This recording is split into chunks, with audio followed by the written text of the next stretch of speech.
Bom dia, boa tarde, boa noite, or whatever the case may be. My name is Marcus, and I am the host of the Black Brazil Today YouTube channel, as well as the blackbraziltoday.com blog, where I analyze Brazil from the perspective of race. So tonight's discussion, tonight's video, I can say there's a lot of reasons that I felt like I needed to make this video because my experiences in the United States and in Brazil and getting to know what's going on in Brazil for the last 23 years, I see just many similarities. And unfortunately, there's some that are just, I can just say disappointing. Um, these are just things that we have to acknowledge. And I know oftentimes when we see something staring us right in the face, but when we cling so much to what we believe, we will refuse to see what we see. It's like it's right there in your face, but you don't want to see it because you have invested so much of your emotions into what you believe. Fortunately for me, I've never been somebody who just gets totally attached to something, so that when the truth comes out, I end up devastated or something. That's never been me. I've always been one, show me all of the facts and let me come to my own conclusion, right? So today I'm going to continue talking a little bit more about like the Black conservative voice in Brazil because it's there. You don't have a lot of key players on that side of the political aisle, but nevertheless, they're there. And these are voices that need to be heard.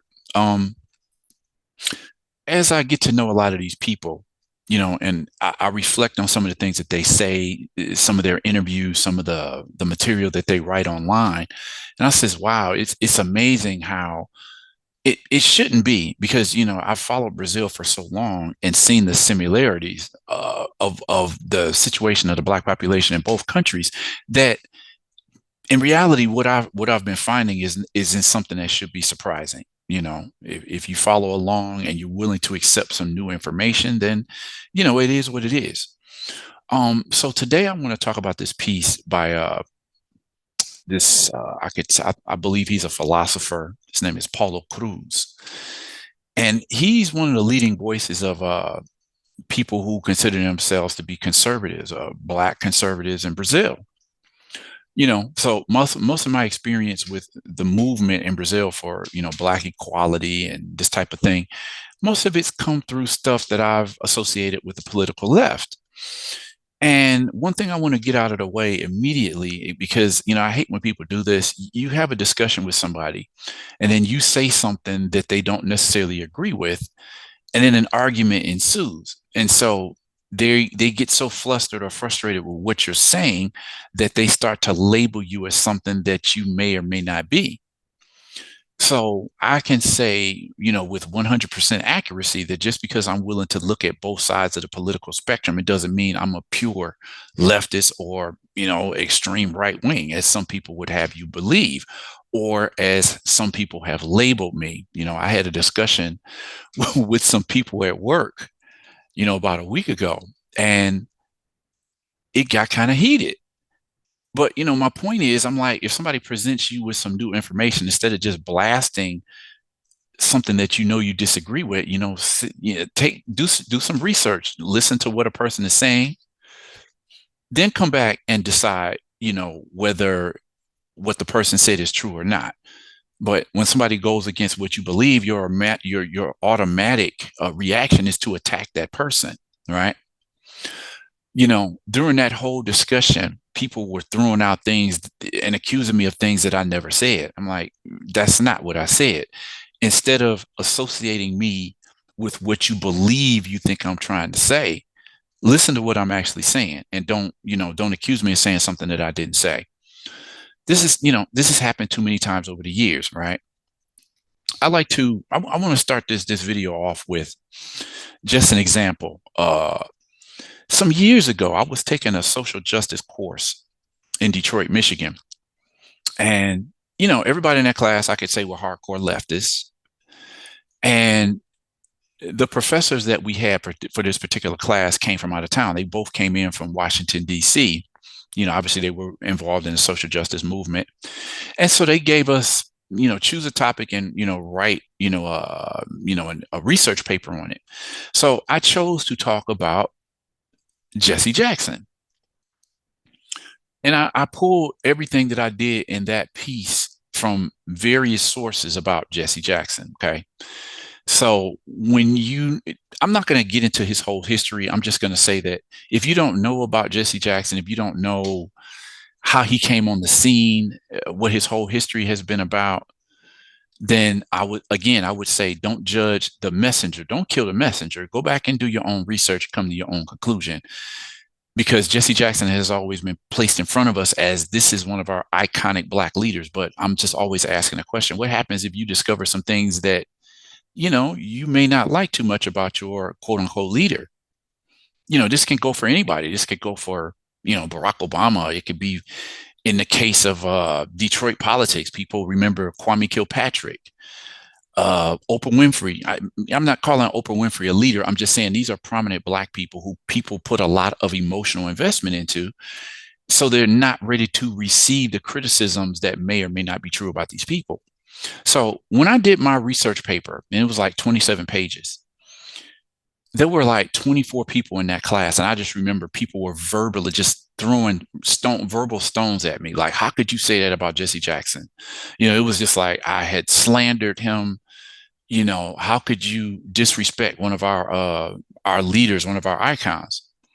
And I says, look, everything that I said about Jesse Jackson is clearly sourced. I've got more than 1, 2, 3, 4, 5, 6, 7 sources in this paper that I wrote. Before you attack me for what you think I'm saying, do some research and come back and tell me what you found. And of that whole class, the following week, only one person, and she was a nun. She didn't say it in front of the whole class, but she pulled me to the side when we were like having lunch. And she just said to me, Mark, I need to apologize to you. I went and did my own research about this topic, and I found that most of the stuff that I found up until this point, you were right about it. She was the only person who actually took the time to do the research and come back and then tell me what she found. So this is the same thing that I'm saying now. As I go through this material by Paulo Cruz, I want you to, the thing that jumps out at me is that the same thing that he's describing about what's going on with leftist politics in Brazil can be applied to the United States. You just change the names, you change the historical context. And as we go along, as I go along reading this piece, just keep in mind, does this apply to the United States? Because obviously, I've been back in the country for a few years, and I've found a lot of, as I said earlier, just to start this piece, there's always some similarities between Black Americans and Black Brazil, So I'm going to just get into the piece and you decide, as I mentioned, these political movements, activists from the past, current activists, these how can we say these union of different movements all put together. Think about this as I go through this, because I'm speaking about Brazil, but it applies to the United States. You figure it out. So let's get into this. Message to the Black movements: you have been used. Now, this is a piece from Paulo Cruz, okay? Message to the Black movements: you've been used, by Paulo Cruz, all right? Like I said, I've checked out some of Paulo Cruz's interviews online, and I'm increasingly reading some more of his material online. I think more Black Brazilians need to at least, even if you disagree with what he's saying, at least listen to what he's saying and then come to your own conclusion. Can you disprove what he's saying? I would always ask that question. So let me just get into this. Because when a Black man screams against discrimination, what is he screaming? He is shouting that white man is not treating him on equal footing. The Black is wanting a space of social equality. So that if a white man comes, we always have to be careful because he always comes after anything. This is a quote from José Correia Leite. He's one of early generation of Black activists in Brazil. He was part of one of Brazil's first widespread Black rights organizations, the Frente Negra Brasileira, which means the Black Brazilian Front. So let me get more into this. This is Paulo Cruz talking. He just cited José Correia Leite, but this is Paulo Cruz. Many people don't know that my relative notoriety in Brazilian public debate has come about completely unintentionally. When I left my career in technology, my goals were very clear to me, and they didn't go beyond teaching young people in some elementary school. For those who research Plato, Aristotle, and Eric Vogelin, in the undergraduate degree in philosophy and C.S. Lewis in the master's degree, there was no subject more distant than racism, a subject that occupied my mind for a long time, but to which I no longer paid as much attention until something happened. This is a photo, I think it's from 2015. And it was big news in Brazil's media. It says group invades administration class at the University of Sao Paulo to debate racial quotas in the universities. So a group of Black militants invaded Brazil's top university, University of Sao Paulo. They interrupted the class and everything and just wanted to talk about racial quotas. You know, the quota system, affirmative action, has been going in Brazil since, like, some people say 1999 or 2000. And granted, it has opened up a lot of doors for Black Brazilians, but let's keep this moving. The invasion of a class at USP, again, USP or University of Sao Paulo in 2015 by a group of Black activists to demand racial quotas at the university caused quite a stir in me. This sign right here, a USP vai ficar preta. That's right. So it's saying University of Sao Paulo will become Black. Not exactly because of the protests, for these are legitimate, but for the virulence of their approach. A Facebook comment, a podcast interview, a lecture in Rio de Janeiro, and the rest is history. Okay, so this is another picture from that same, what they called an invasion into that particular University of Sao Paulo class. Militants interrupt class at USP to initiate a debate on racism and affirmative action. My criticism of today's Black movements has always been that they had renounced their integrity and lost their independence in exchange for political support from a revolutionary left that had developed in Brazil in the first half of the 20th century. Such an alliance would be responsible for replacing all the symbols of the Black struggle that have formed since the times of the abolitionist movement, all the ethics of overcoming that had fed the conscious and moral imagination of our ancestors, to give way to narratives of revolt, historical reparations based on assumptions taken from Marxist and Foucauldian theories of power. When the left claimed for themselves the tutelage of all social movements, saying that they originated such struggles, they did so not necessarily in the interest of helping discriminated groups, but in their own self-interest. As you see, dear reader, this criticism is neither original nor new. It had already been made by many famous exponents of the Black movements, not only in Brazil, but around the world, such as the aforementioned José Correia Leite, the founder of the Frente Negra Brasileira, the Black Brazilian Front, and the newspaper O Clarim de Alvorada, who has already been mentioned many times in this column when he said in the same interview from which I took the pointed quote in the epigraph, that the Black movements had become a rush after politics and that they were dispersed in partisan groups. Now, O Clarim da Alvorada is one of the newspapers that came out, I guess, in the 20s and 30s. It was part of the first attempts at a Black press in Brazil. So this is José Correia Leite. Obviously, it's an old picture from probably the 30s or 40s, and he was one of the leaders and founders of this first movement for Black rights, the Frente Negra Brasileira. He continues citing Correia Leite. People can join a political party, but they can't say that they're going to solve the problem of Black people when in reality, they're divided within the ideology of a white party. What can we apply that statement to? This is a picture of the Frente Negra Brasileira.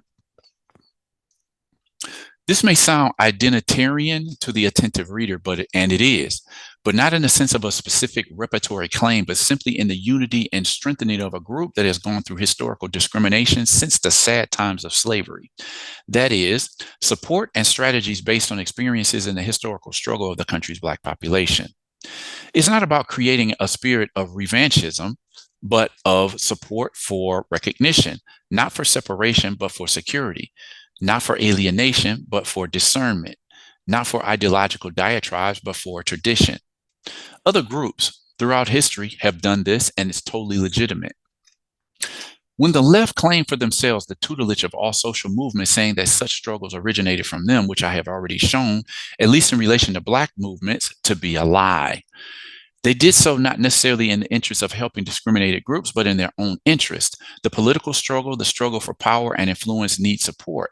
And nothing more practical than to be the voice of groups that suffer, than to use pain and collective indignation for their own benefit. I'm not saying that all people linked to left wing movements think this way, but that this is part of the logic of such movements.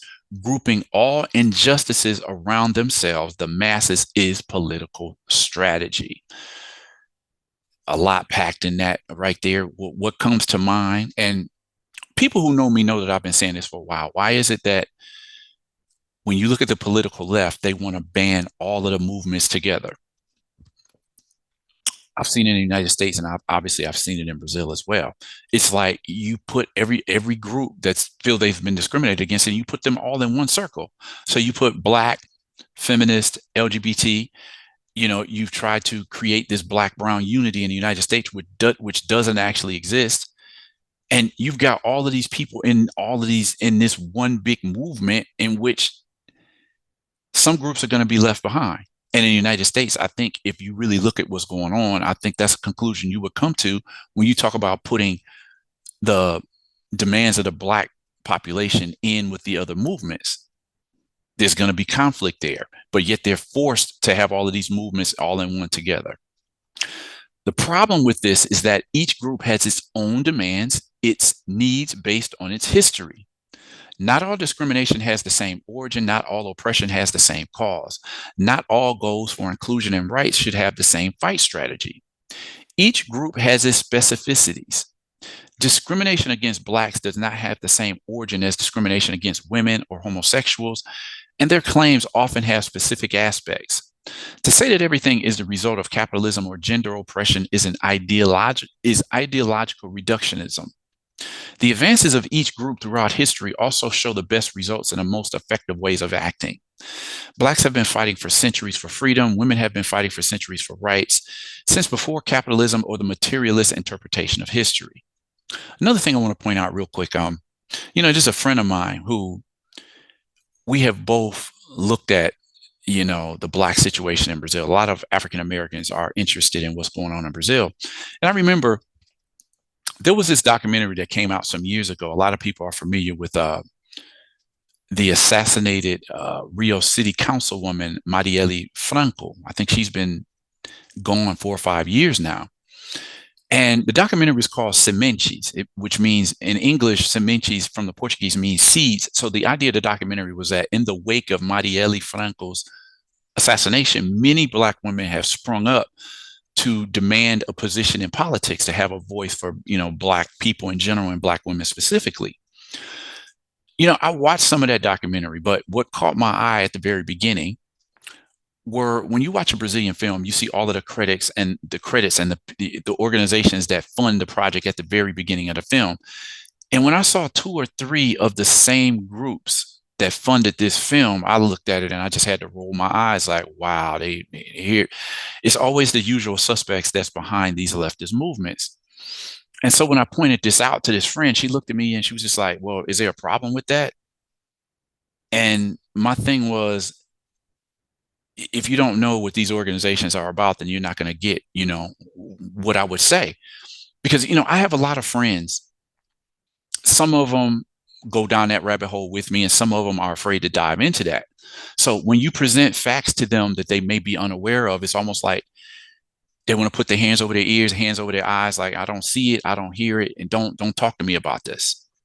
So it's just like, okay, if you don't know when you don't want to know, then I just have to leave you there. But when you're ready to have this conversation, you should let me know. And this isn't just one particular person or 2 or 3. I've had this conversation with numerous people over the years. Some people are ready for it. Some people are just absolutely not. And you just have to leave people where they are. You can't force somebody to take in some information that they're not ready for. And I accept that.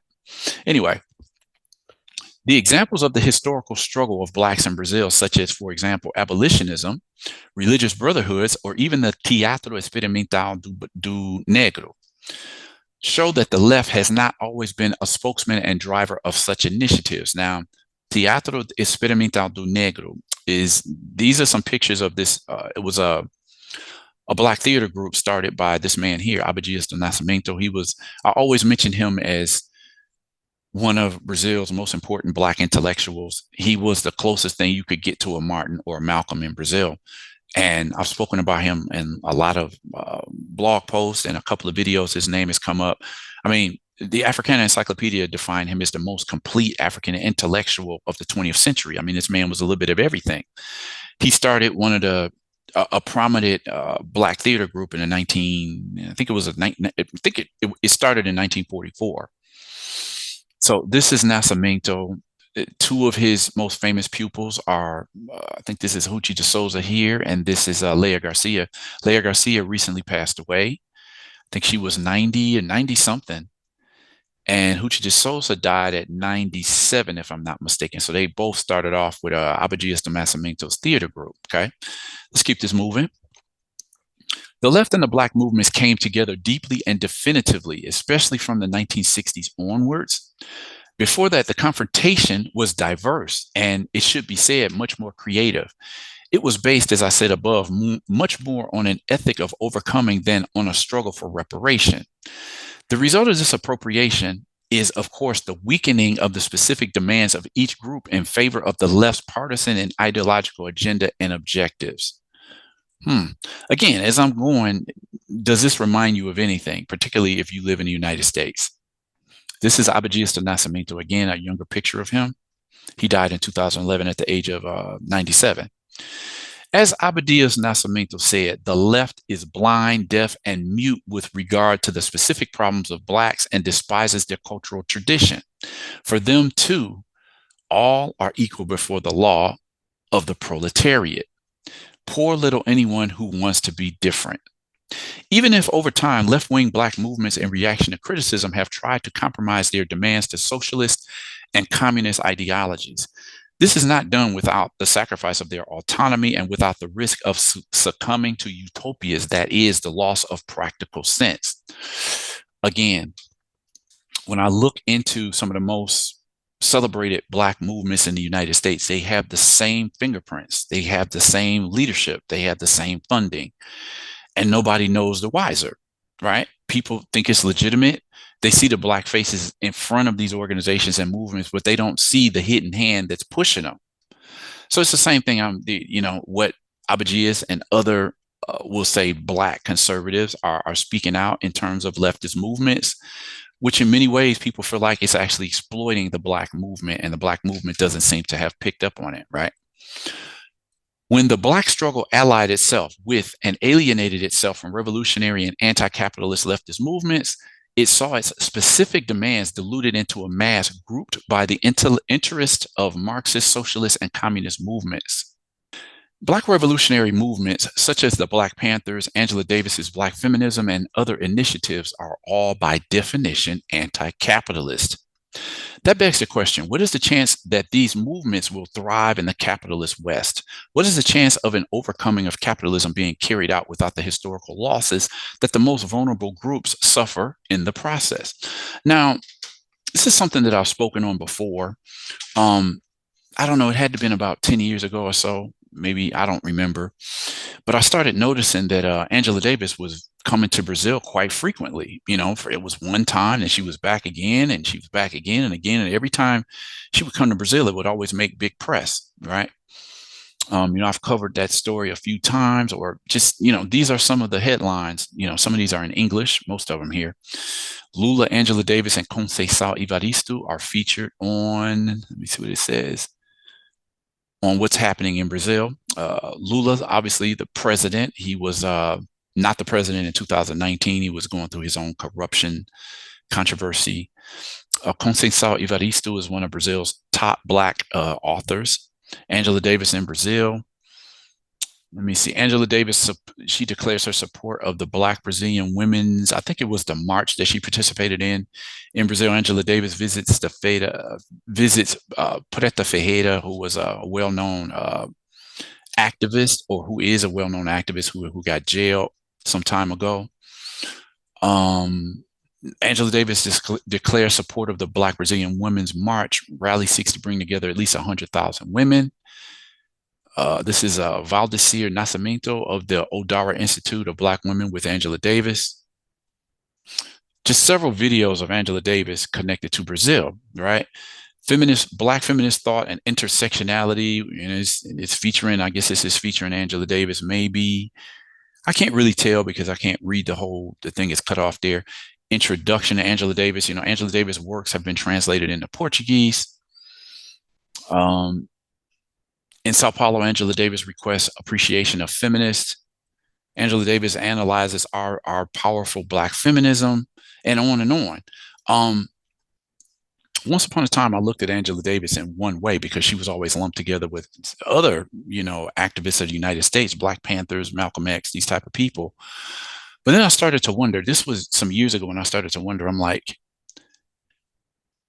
Angela Davis is a known communist. So how does she go from being public enemy number one to all of a sudden this well-respected person? I've seen her a number of times and speak in the United States. And I just, whatever you feel about Angela Davis, you have to say that that's an incredible turn of events when she goes from being public enemy number one to one of the most celebrated, activists in American history. How does that happen? You'd be surprised. Let's keep it moving. So with the rise of like Black feminism in Brazil, as well as the Movimento Negro and the connection with Marxism and communism, it totally make sense knowing Angela Davis's background as to why she would be in Brazil. Let me see, what else are we doing here? Okay, Professor Carlos Moore, for example, speaks of this in his O Marxismo e o Questão Racial, which means Marxism and the racial question. And this was in relation to the Cuban Revolution. The political prisoners were, for the most part, Black, and the top echelons of the revolutionary government were all formed by whites. Striving for inclusion does not mean that it is only possible in regimes based on egalitarian utopias. Now, Carlos Moore is an intriguing figure himself. I think he was of Jamaican heritage. His family moved to Cuba, I think sometime in the 40s or 50s. Don't quote me on that. I don't remember what year. So he was born in Jamaica. He grew up in Cuba. He developed his political chops in Cuba. He saw firsthand the revolution going on in Cuba, Fidel Castro and that whole movement.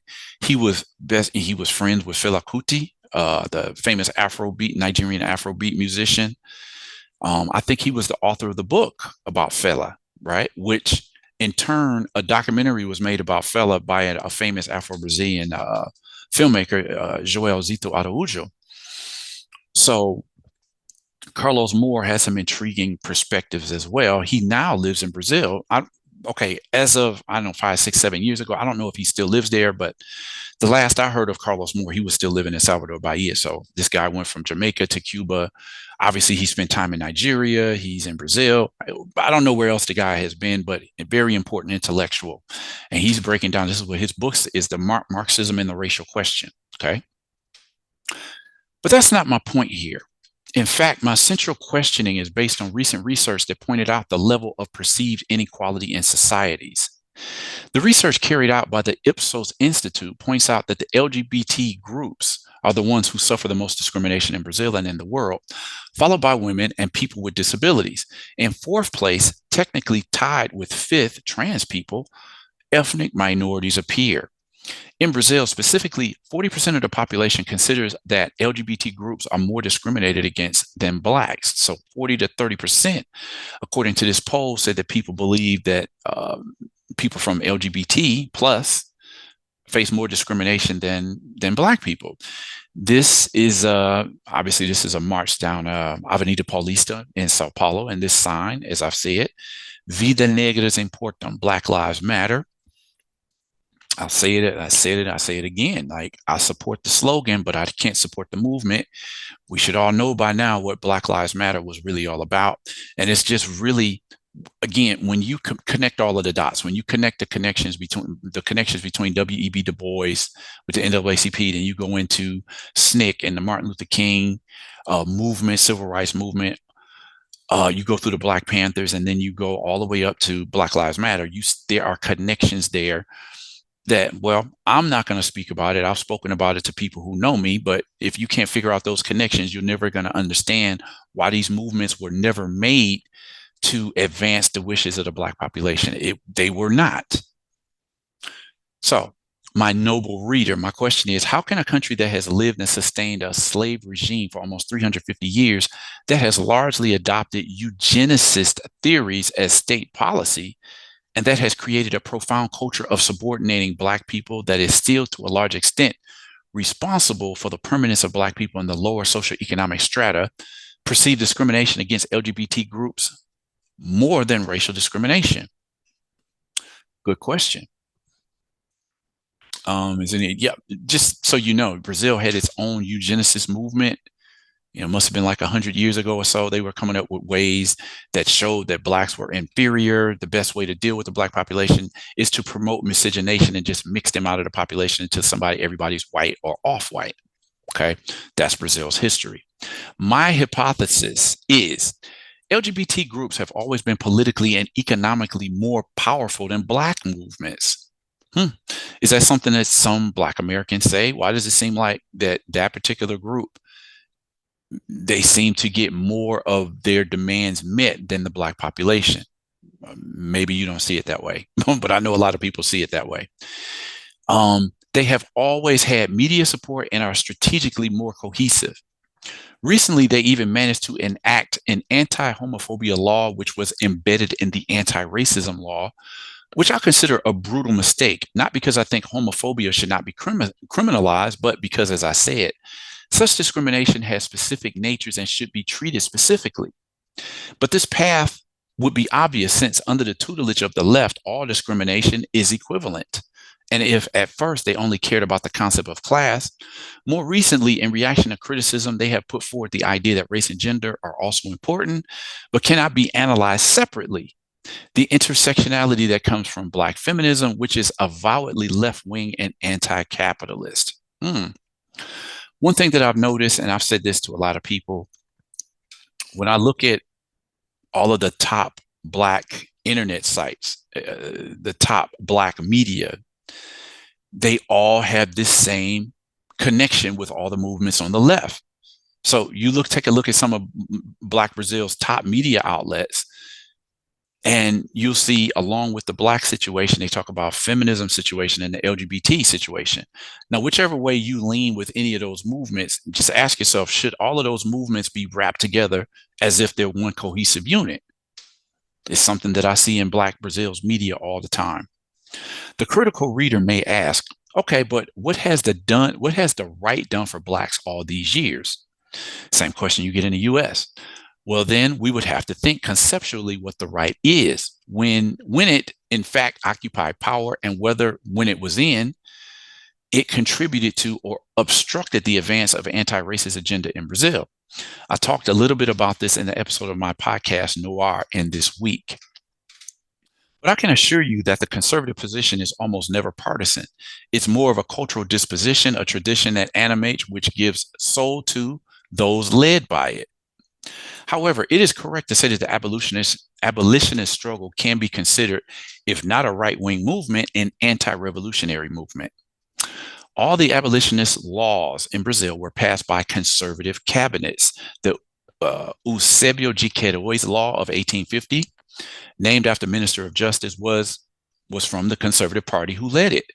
This law suppressed the slave trade and paved the way for the eventual abolition of slavery. Okay, Lei Eusébio de Queiroz, the Eusébio de Queiroz law. The Free Womb Law of 1871, led by José Maria da Silva Paranhos, the Viscount of Rio Branco, also from the Conservative Party. This law allowed all children born to the enslaved to be free and set slavery on the path to eventual extinction in 1888. The Sexagenarian Laws of 1885, approved by João Maurício Wanderlei, the Baron of Cotegipe, also from the Conservative Party. This 1885 decree freed all Brazilian slaves when they reached the age of 60. Okay. The 1871 Law of the Free Womb and the Sexagenario Law, which freed people at the age of 60 from slavery. And finally, the Golden Law, signed by the Catholic Dona Isabella, the imperial princess, was approved by Minister Rodrigo Augusto da Silva. And I don't need to tell you which party he belonged to. So May 13th, 1888, Lei Áurea, which is the Golden Law, which effectively ended slavery in Brazil in 1888, Brazil being the last country in the Americas to abolish slavery. Okay. So what he's saying is that all of these laws that, they stopped the slave trade. They considered people, children born to an enslaved mother, they were born free. People who reached the age of 60 were, set free. They got their freedom at that point. And, 1888 abolished slavery. So he's saying that all of these laws that ended slavery or connected to slavery, all of these group of laws will eventually led to the extinction of slavery, and these were all put forth by conservatives. So, well, what does that mean? Okay. Not to mention that the most expressive initiatives of the organized Black movements in the first half of the 20th century were conservative and animated by a sense of tradition and religiosity that has always been part of the moral imagination of the Black Brazilian population. Only historical falsification can deny such facts. This is a photo from, I think, probably the first Black Women's March in Brazil. I think it might have been around 2016, 17, 15. I think it was somewhere between 2015 and 2017. I think Dilma Rousseff was still in power at the time before she got impeached, Brazil's first female president. In other words, when the Black struggle allied itself with and alienated itself from the revolutionary and anti-capitalist left-wing movements, it saw its specific demands diluted in a mass grouped by the interests of the Marxist, socialist, and communist movements. Thus, in this imbroglio, the politically most powerful movements have more capacity to be perceived and make their agendas advance, including using the Black movements as a host, which can no longer talk about anti-racism without talking about LGBT phobia. As I said, why is it that the left mixes all of these movements together? And is that a successful strategy for specifically Black people?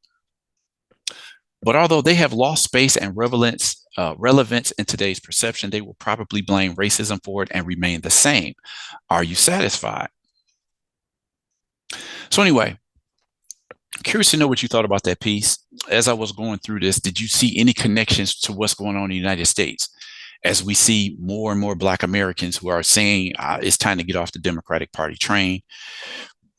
This left and Democrats always want to come around and exploit the Black vote, but never make any promises to the Black population that sustains them in power. So it remains to be seen what's going to be happening in Brazil, under the third administration of Lula. For years, I wasn't really trying to listen to what people on the more conservative side of Brazil were saying about Lula. But as I said, if you really want to get an understanding of things that go on, you have to be able to analyze both sides. Okay. So anyway, I'm going to end this video here. Want to ask you, what similarities did you see with what's going on in the United States from this piece right here? Do you think things are completely different in the United States? But this just gives you it just gives you a little something about what's going on politically with Black Brazilians. As more and more people join these movements, just have to ask ourselves, is this the way that we should be going? Well, Paulo Cruz is calling it out. He doesn't see this as beneficial to the specifically Movimento Negro. And he sees the same thing that I see. Why does the left mix all of these movements together? And does it really benefit Black people to mix our movement with other movements that are part of the left? So anyway, want to know what you thought about this piece. Drop a comment in the comment section. Like this video, share this video. Consider subscribing to this channel if you found something, intriguing of the videos that I've done so far. With that said, I'm going to end this video here and ask you to come back and check out the next video that I post.